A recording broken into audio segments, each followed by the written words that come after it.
அவ்வளோ ஃப்ரெண்ட்ஸ் நம்ம ஷார்ட்ஸில் என்ன பார்க்க போகிறோம் அப்படின்னா அனாயன்ஸில் படிக்கிற ரெகுலேஷன் 2021 ஸ்டூடெண்ட்ஸ் உங்களுக்கான ப்ரொஃபஷனாலிட்டி ஓப்பனாலிட்டி பேப்பர் வந்து இருக்கும். ஸோ இது எப்படி நம்ம ட்ராப் பண்ணுறது அப்படிங்கிற மாதிரி நிறைய பேருக்கு வந்து கன்ஃபியூஷன் இருக்கும்.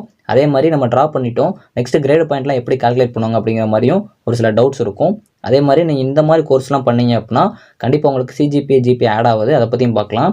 ஃபஸ்ட்டு இந்த ஃபுல் வீடியோ லிங்க் கீழே இருக்குது. கண்டிப்பாக ரெகுலேஷன் 2021 படிக்கிற ஸ்டூடெண்ட்ஸ்க்கு ரொம்ப யூஸ்ஃபுல்லாக இருக்கும். மறக்காம பார்த்துக்கோங்க. ஸோ உங்களால் 6 கிரெடிட்ஸ் வரைக்கும் ஏர்ன் பண்ண முடியும். ஸோ அதனால் என்ன பெனிஃபிட் அப்படின்னா ப்ரொஃபஷனாலிட்டி ஒரு ஓப்பனாலிட்டியில் 1 இல்லை 2 பேப்பர் வரைக்கும் உங்களால் வந்து ட்ராப் பண்ணிக்க முடியும். ஸோ அதே மாதிரி உங்களுக்கு கீழே ஒரு டேப்லேஷன் மாதிரி கொடுத்துருப்பாங்க.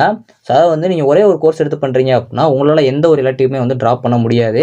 ஜிபிஏ சிஜிபிஏ உங்களால் வந்து கால்குலேட் ஆகாது. ஸோ அதனால் நீங்கள் 2 கோர்ஸ் பண்ணுறீங்க அப்படின்னா உங்களால் ஒரு எலக்டிவ் வந்து ட்ராப் பண்ண முடியும். ஸோ அதுக்கு 4 கிரெடிட்ஸ் வந்து கிடைக்கும். ஜிபிஏ சிஜிபிஏ ஆட் பண்ணுறப்பையும் உங்களுக்கு வந்து 3 கிரெடிட்ஸ் வந்து கன்சிடர் பண்ணுவாங்க. சப்போஸ் நீங்கள் 3 கோர்ஸ் பண்ணுறீங்க அப்படின்னா உங்களால் 6 கிரெடிட்ஸ் வரைக்கும் ஏர்ன் பண்ண முடியும். ஸோ உங்களால் பார்த்தீங்க அப்படின்னா 2 எலக்டிவ் பேப்பர் வந்து க்ளோஸ் பண்ண முடியும். ஸோ இதில் உங்களுக்கு நிறையா வந்து கொடுத்துருப்பாங்க. அதாவது ஒவ்வொரு செமஸ்டருக்கு உங்களால் வந்து 2 கிரெடிட்ஸ் வந்து ஏர்ன் பண்ணி பண்ணுற மாதிரி இருக்கும். இப்போ 5th செமஸ்டரில் நீங்கள் 2 கிரெடிட்ஸ் பண்ணுறீங்க அப்படின்னா உங்களால் வந்து நெக்ஸ்ட் 6th செமஸ்டருக்கு என்ரோல் பண்ண முடியும். அடுத்த 2 கிரெடிட்க்குரிய பேப்பரை நீங்கள் 5th செமஸ்டரில் 2 கிரெடிட் வந்து கம்ப்ளீட் பண்ணிட்டீங்க அப்படின்னா ஸோ உங்களுக்கு அந்த மேலே இருக்க பாக்ஸில் வந்து சொல்லியிருப்பாங்க நீங்கள் 2 கோர்ஸ் கம்ப்ளீட் பண்ணியிருக்கீங்க அப்படின்னா ஒரு எலக்டிவ் உங்களால் ட்ராப் பண்ண முடியும். ஸோ அதனால் நீங்கள் 5வது செமஸ்டரில் 2 கோர்ஸ் கம்ப்ளீட் பண்ணியிருக்கனால உங்களால் வந்து ஒரு எலக்டிவ் அதாவது ப்ரொஃபஷனலோ இல்லாட்டி உங்களுக்கு ஓப்பனாலிட்டி வந்து ட்ராப் பண்ண முடியும்.